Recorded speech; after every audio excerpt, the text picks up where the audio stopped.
Så vil jeg gerne byde dig velkommen til Paris. Der er rimelig mange mærkelige bynavne i Vestjylland. Deroppe af på Fur ligger Pighede. Et fantastisk bynavn. Min GPS siger, at jeg er i Rom lige nu. I Rom har de både plastik og gummi. Velkommen til Paris! Selv strømmen er fransk. Bynavnet er vist egentlig lidt opstået som en joke. Det er fandme god humor. Der er også byen Tarm. Det er vist også noget med at gøre med sådan en lidt aflang by.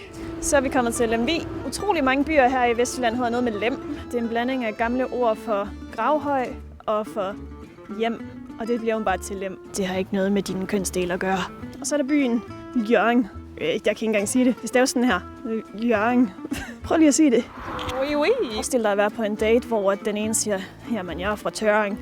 Og den anden siger, jeg er fra Paris. Kærlighedens by. Jeg kan allerede mærke det.